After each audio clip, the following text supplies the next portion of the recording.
Baik, Assalamualaikum warahmatullahi wabarakatuh. Kita mulai tutorial kita mengenai manajemen operasi. Ya. Jadi manajemen operasi ini mengacu dari sebuah buku yang berjudul Operation Management edisi 10 oleh J. Hesed dan Barry Render. Buku ini buku global dan bestseller. Karena itu banyak diterbitkan oleh beberapa penerbit lain selain Pearson. Ya. Ya, ini adalah penerbitnya adalah dari Pearson. Ya, tapi di dalamnya kontennya sama walaupun covernya berbeda-beda. Ya. Oke, kita lihat saja konten yang ada di dalam Operation Management J. Hesed dan Barry Render ini. Terdiri dari 4 bagian. Bagian pertama yaitu mengenai pengenalan manajemen operasi, terdiri daripada operation and productivity, strategi operasi, project management, dan forecasting. Sedangkan bagian 2 mengenai desain daripada operasi. Bagian ketiga mengenai bagaimana memanage operasi. Dan bagian keempat tentang modul kuantitatif. Kita akan coba membahas ini semua untuk bagian 1, 2, dan 3. Oke, kita langsung masuk ke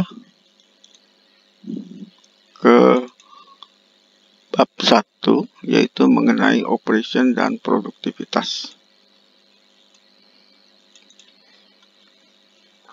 Ya, ini mulai masuk ke chapter 1.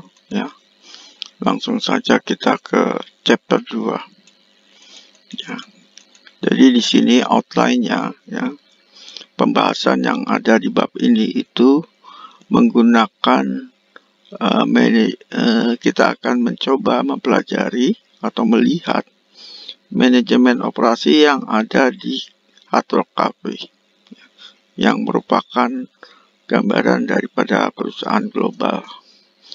Kita akan pelajari apa itu manajemen operasi, bagaimana mengorganisasikan untuk menghasilkan barang dan jasa, mengapa kita belajar manajemen operasi, dan apa yang manajer, ya, jabatan manajer operasi itu lakukan. Ya. Secara operasi manajemen, operasi sektor pelayanan, ya, jadi perbedaan antara barang dan jasa, pertumbuhan jasa, dan bagaimana pembayaran untuk bidang jasa, dan tren-tren baru yang ada di manajemen operasi. Lalu tantangan produktivitas meliputi pengukuran variabel, ya, dan sektor pelayanan dan produktivitas, dan terakhir adalah tanggung jawab etika dan sosial. Setelah mempelajari ini, kita diharapkan dapat memahami dan mendefinisikan manajemen operasi, menjelaskan perbedaan di antara barang dan jasa, menjelaskan perbedaan di antara produktivitas dan produksi, ya, mampu menghitung produktivitas faktor tunggal dan multifaktor, mengidentifikasikan variabel-variabel kritis di dalam usaha meningkatkan produktivitas. Oke, kita akan coba lihat manajemen operasi yang ada di Hard Rock Cafe. Jadi Hard Rock Cafe ini pertama kali dibuka tahun 1971. Hampir dari 40 negara, ya. Dari mulai berdiri itu sudah memiliki sampai kira-kira sekarang ini, ya, mungkin sekarang sudah lebih, sudah memiliki lebih daripada 121 restoran di lebih 40 negara. Bisa dibayangkan bagaimana seorang manajer mengoperasikan sejumlah restoran yang 100 lebih yang berada di puluhan negara. Di sini akan dilihat kemampuan daripada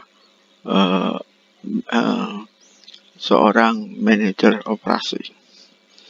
Jadi kalau Hard Rock Cafe itu ruangannya itu biasanya dibentuk dalam suasana yang mengacu kepada musik rock. Dalam hal ini adalah musik rock Eric Clapton.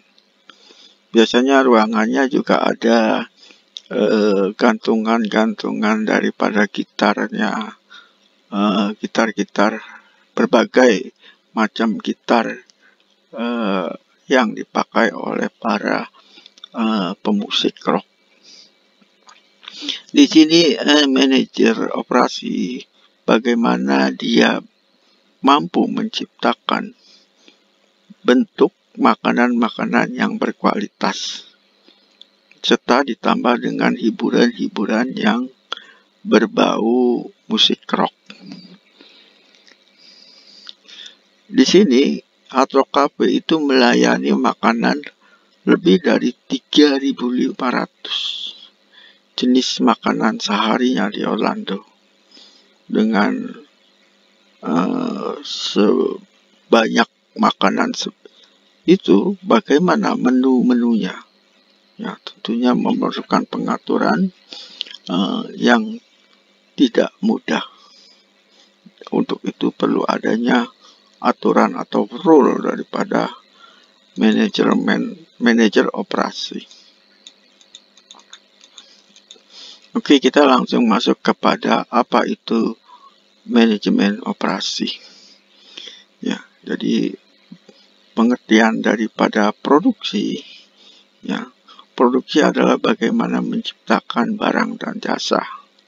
Sedangkan manajemen operasi merupakan kumpulan aktivitas yang menciptakan nilai-nilai di dalam membentuk barang dan jasa, lalu merubah input menjadi output. Ya, inputnya tentunya termasuk barang-barang mentah yang diperlukan untuk menghasilkan makanan output, ya. Lalu bukan hanya makanan, tapi bagaimana bisa membentuk suasana yang mengarah ke Hard Rock Cafe, karena memang mengarah ke musik rock, karena memang itu adalah ciri daripada Hard Rock Cafe.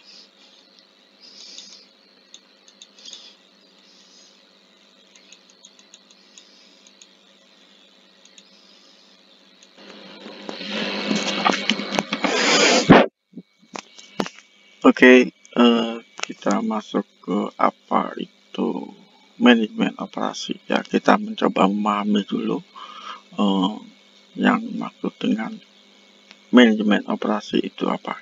Jadi di sini berawal dari produksi dulu. Ya. Jadi produksi itu apa? Ya. Jadi produksi adalah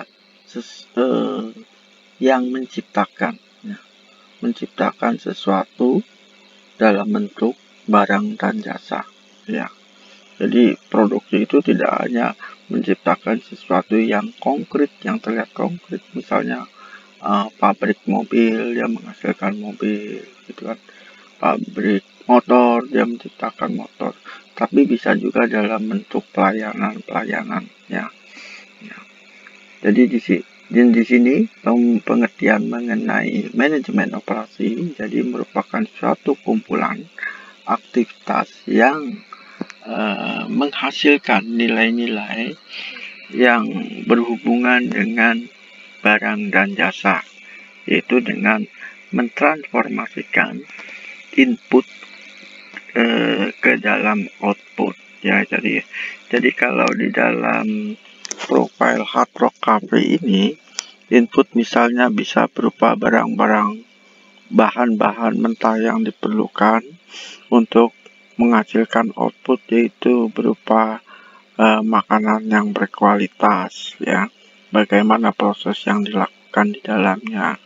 Services bisa berupa misalnya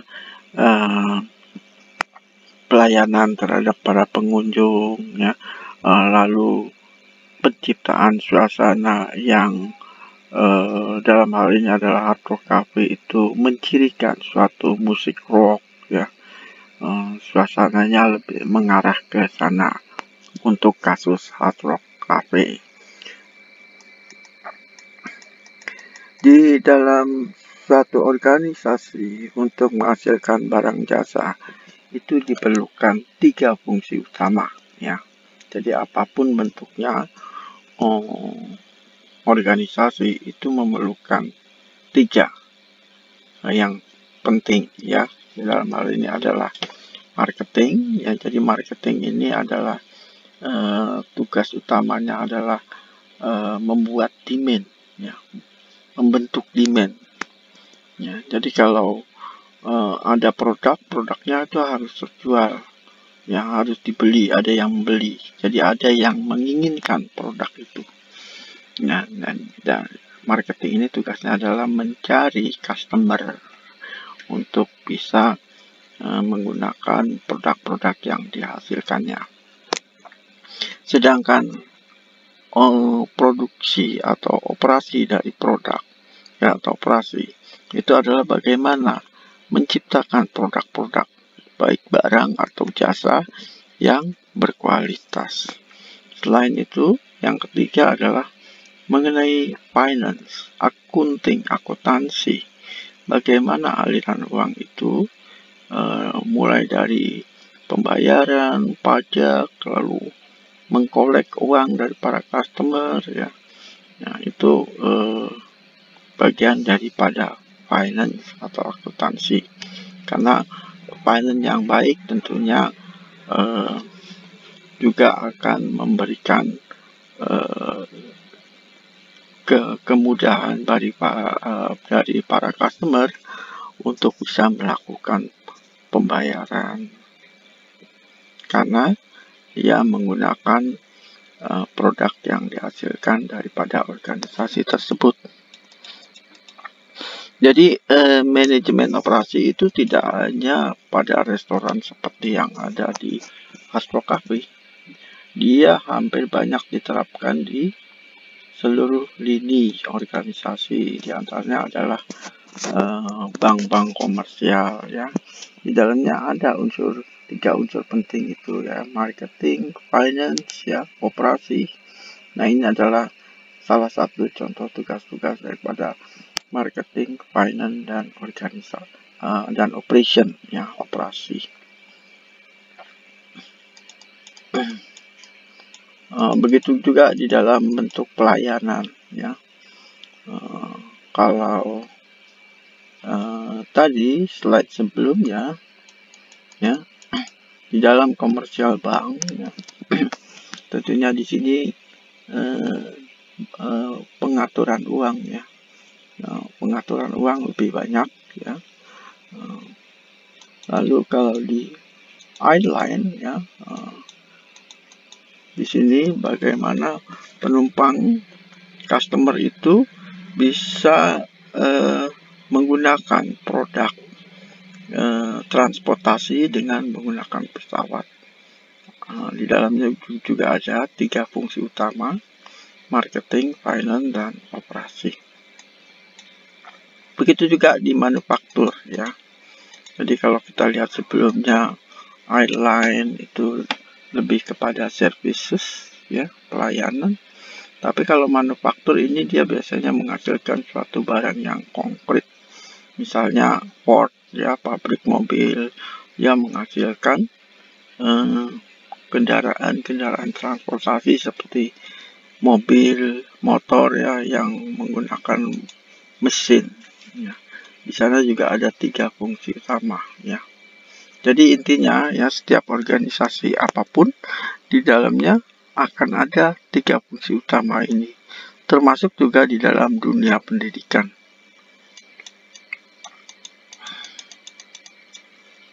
Jadi mengapa kita belajar manajemen operasi? Ya, jadi manajemen operasi ini merupakan satu dari 3 fungsi utama tersebut, ya. Marketing, finance, dan operasi, ya. Jadi di sini kita memerlukan untuk mengetahui bagaimana barang dan jasa itu dihasilkan. Ya.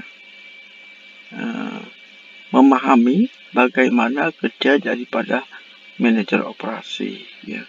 Jadi manajer operasi ini merupakan bagian yang sangat berharga dalam suatu organisasi.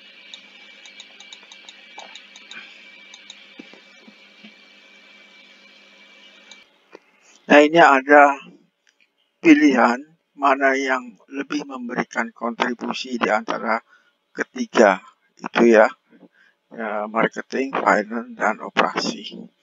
Di sini misalnya marketing dia mampu meningkatkan penjualannya 50%, ya. Accounting mampu menurunkan finance ya, keuangannya itu menjadi 50%. Besar kan? Ya, cost finance-nya bisa 50%. Di sini marketing bisa meningkatkan penjualannya 50%. Tapi di bidang operasi di sini dia misalnya hanya memberikan pengurangan biaya produksi itu 20%. Ya, jadi kalau dilihat di sini yang mempunyai lebih keberartian itu adalah marketing dan finance. Bagian operasi itu kurang memberikan kontribusi ke perusahaan kalau kita lihat di sini.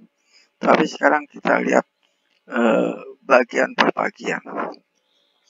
Jadi dari sisi marketing, misalnya awalnya itu adalah penjualan 100.000 karena dia meningkatkan 50%, maka dia akan menjadi $150.000 misalnya, gitu ya. Lalu biaya barang yang tadinya min 80.000, dia menjadi min 120.000, ya, karena kan pengiriman, karena barang yang dijualnya itu lebih banyak kan dia perlu cost ya, transportasi dan sebagainya, jadi meningkat. Ya, di sini dari cross margin-nya tadinya 20 menjadi 30.000. Lalu dari sisi cost finance ya dia tidak mengalami perubahan karena dia marketing. Ya. Lalu dari sisi pajak yang tadinya 3.500 dia menjadi 6.000. Ya, karena barangnya lebih banyak ya, karena lebih banyak yang karena penjualannya meningkat ya, meningkat katakan sebesar 50%, jadi ya pajaknya juga bertambah ya, dari 3.500 menjadi 6.000, sehingga di sini kontribusi ke perusahaan yang tadinya 10.500 menjadi 18.000. Lalu kita lihat dari sisi finance ya, accounting, di mana dari sisi finance ini dia mampu menurunkan biaya finance itu 50%. Ya. Jadi kalau di sini salesnya tetap 100.000 ya. Di sini finance-nya yang tadinya 6.000 karena dia bisa mereduce finance, maka dia menjadi 3.000. Ya. Jadi sistem keuangannya mungkin bisa menjadi lebih efisien sehingga menurunkan biaya cost dari sisi keuangan. Ya. Nah di sini tadinya pajak 3,5, ini ada kenaikan sedikit 4.250 sehingga dia mampu memberikan kontribusi ke perusahaan yang tadinya 10.500 menjadi 12.750. Jadi kalau kita lihat kedua di sini antara marketing dan finance, yang memberikan kontribusi lebih besar adalah marketing ya, karena 18.000, walaupun dari sisi persentase sama, tapi marketing memberikan kontribusi lebih banyak. Nah sekarang kita lihat operasi ya. Operasi dia di sini secara persentase dia hanya 20%. Tapi coba kita lihat ya, di sini salesnya sama ya, jadi di sini biaya good-nya ya, karena prosesnya itu berjalan secara efisien ya, maka biaya untuk memproduksi barangnya itu berkurang, tadinya 80.000 menjadi 64.000. Ya, misalnya mengurangi barang-barang yang rusak, gitu kan. Barang-barang mentah yang diperlukan itu menjadi lebih tepat guna, ya. Jadi dapat menurun di sini. Dari sisi finance sama, ya. Dan dari sisi pajak itu misalnya meningkat ya, dari 3.500 menjadi 7.500. Ya, jadi di sini kontribusi yang diberikan dari sisi operasi adalah 22.500. Jadi dari ketiga ini, yang lebih banyak memberikan kontribusi ke perusahaan adalah manajemen operasi. Padahal manajemen operasi itu hanya 20% untuk biaya produksinya, dia hanya menurunkan 20%, tapi memberikan kontribusi yang lebih besar ya dibandingkan yang lain. Ya, itulah. Ya, jadi manajemen operasi dalam satu perusahaan itu jauh lebih penting ya daripada marketing dan finance, karena dia memberikan kontribusi lebih banyak. Ya, jadi apa yang manajer operasi lakukan? Ya, jadi dasarnya fungsi di sini ada fungsi manajemen dasar yang dilakukan oleh manajer operasi, yaitu planning, ya, merencanakan, mengorganisasi, ya, staffing, ya, leading, ya, melakukan memimpin, ya, dan mengkontrol, controlling. Jadi kontrol itu harus tetap berjalan agar pekerjaan yang dilaksanakan itu sesuai dengan planning yang telah ditetapkan. Ya. Di sini ada 10 keputusan kritis ya yang dibahas di dalam buku ini juga ya. Mulai dari mendesain barang dan jasa, memanage kualitas ya, ini ada di bab 6, mendesain proses dan kapasitas, strategi ya, lokasi ya. Jadi strategi lokasi ini juga menentukan ya, kalau kita berdagang pun lokasi itu sangat menentukan. Ya, kalau kita misalnya buka misalnya pencucian motor, lokasinya misalnya dekat di tempat yang tidak ada motor, Anda buat bisnis pencucian motor, ya susah kan. Ya, jadi lokasi itu sangat menentukan. Lalu layout strategi, ya, misalnya kalau di dalam Hard Rock Cafe bagaimana membuat layout kitchen setnya ya sehingga pekerja itu menjadi lebih produktif, ya, lebih mudah di dalam mengambil kebutuhan-kebutuhan dapur, ya. Lalu dari sisi resort, ya, human resort, ya, dan juga desain pekerjaannya, ya, itu. Lalu supply chain manajemennya, jangan sampai ada demand-nya besar tapi bahan mentahnya berkurang atau berlebih gitu ya. Jadi bahan yang dibutuhkan itu harus sesuai dengan yang diperlukan, jangan sampai berkurang atau berlebih. Nah, ini manajemen inventory, yakni scheduling, penjadwalan, dan maintenance. Nah, ini kita akan dibahas lebih detail lagi, ya, mulai dari bagaimana mendesain barang dan pelayanan, ya.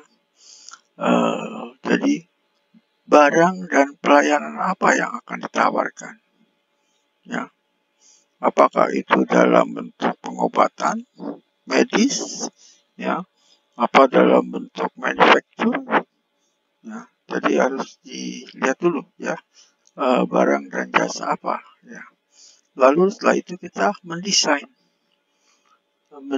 produk dan membuat servicesnya bagaimana, gitu ya. Lalu memilih kualitas, ya. Bagaimana kita mendefinisikan kualitas, ya.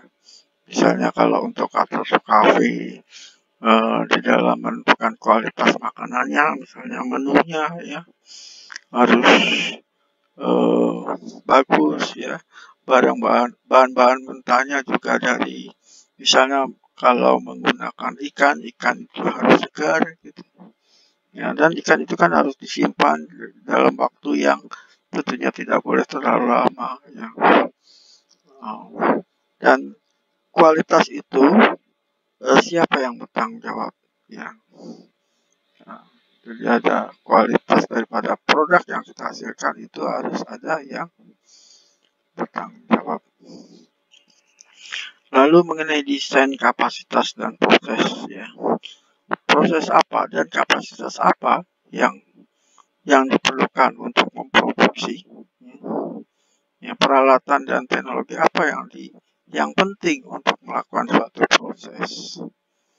Ini lokasi strategi juga ya, jadi kita perlu untuk meletakkan fasilitas, misalnya kalau untuk pabrik ya, pabrik mobil misalnya ya, tentunya untuk pabrik mobil ya, kita mungkin diletakkan lokasinya agak jauh supaya tidak mengganggu masyarakat. Nah, tentunya misalnya office-nya atau administrasi atau bagian marketingnya mungkin diletakkan di tempat yang terpisah ya. Jadi lokasinya beda, karena di sini lokasinya marketing misalnya dia perlu di mana orang banyak bisa tahu produknya ya.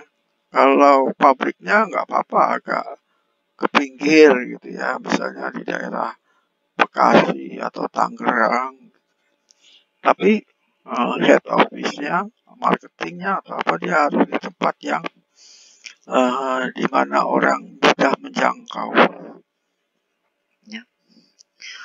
Oke. Layout strategi ya, tadi sudah kita bicarakan ya, bagaimana merancang suatu layout ya.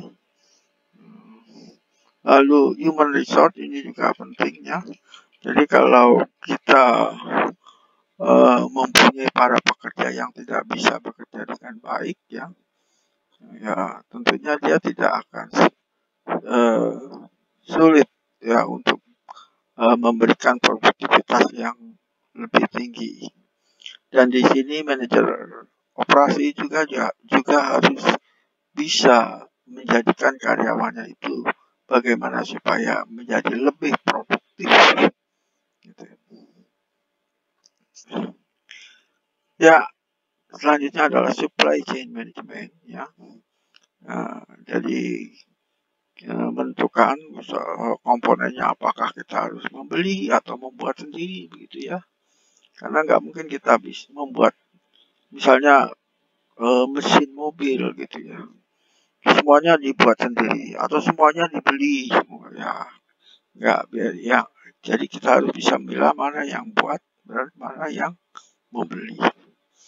Dan untuk pembelian itu tentunya melibatkan supplier bagaimana yang bisa bekerja sama dengan kita ya, karena kalau supplier menghasilkan produk yang buruk lalu produk itu digunakan oleh perusahaan kita, nanti ya produk dari kita pun juga akan kurang bagus ya. Nah, ini kebutuhan material inventory ya. Dan selanjutnya ya ini melakukan scheduling ya. Scheduling jangka panjang dan menengah ya. Nah, karena biasanya kalau manufaktur itu diusahakan untuk bekerja maksimum 24 jam. Jadi pekerjanya dalam hal ini orang nggak mungkin 24 jam. Kalau mesin ya bisa 24 jam. Ya, nah makanya itu dilakukan scheduling ya, supaya organisasi misalnya pabriknya itu dapat berproduksi terus. Lalu maintenance ya. Jadi maintenance ini bukan hanya mesin saja ya, tapi karyawan juga harus di maintenance ya, supaya dia tetap sehat, gitu kan, terbebas dari COVID ya. Kan sekarang zamannya pandemi ya.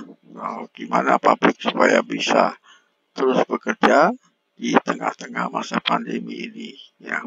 Dan karyawannya itu tetap dalam keadaan sehat, karena kalau sehat dia bisa bekerja. Kalau dia terkena dampak, ya banyak terkena COVID, ya perusahaan sendiri siapa yang mau bekerja di sana karena karyawannya pada kena COVID, gitu ya.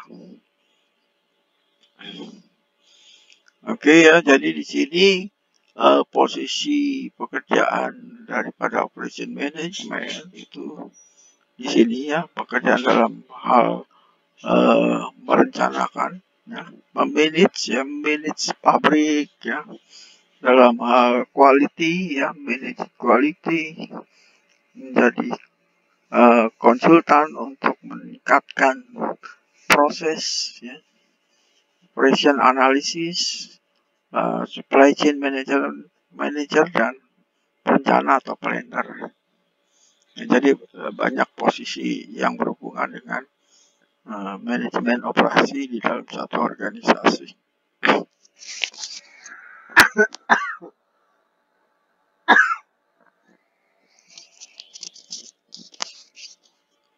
Nah ini yang tadi ya, sama ya, dimana letak pekerjaan daripada manajemen operasi ya dalam bidang teknologi, fasilitas, strategi, dan seterusnya.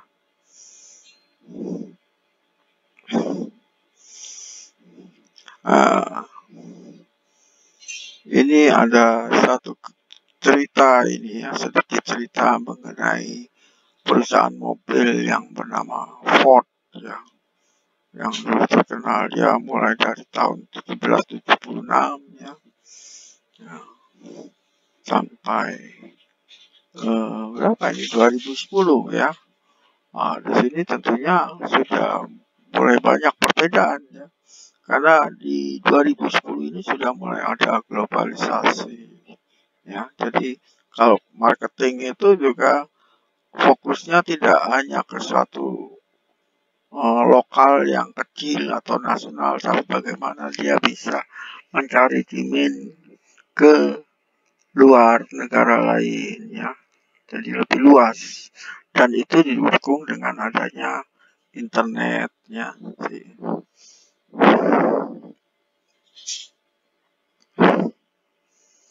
Nah ini secara daripada operation management ya. Ini ada dari Adam Smith ya, yang mendefinisikan tentang para pekerja. Whitney ya, yang membuat standarisasi ya, tentang PAT ya. Manajemen saintifik Taylor ya, ini yang banyak terkenal ya. Ford ya, Ford Sorensen ya, yang punya pabrik Ford ya. Dia bagaimana mengkoordinasikan suatu assembly line ya. Di Gantt chart yang banyak dipergunakannya. Jadi Gantt itu adalah nama orang ya, pada tahun 1916. Lalu ini ada motion study, Frank, dan quality control, Sheard ya. Nah ini adalah sejarah perkembangan daripada manajemen operasi. Selain itu ada pengembangan lebih mendekati tahun 2000 itu sudah menggunakan otomatisasi komputer ya. Di sini nanti juga kita akan pelajari CPM, port ya, CAD ya, PMS ya, kita akan pelajari di pertemuan selanjutnya. Nah ini mengenai Eli Whitney ya, dia lahir tahun 65, meninggalnya tahun 1825 ya.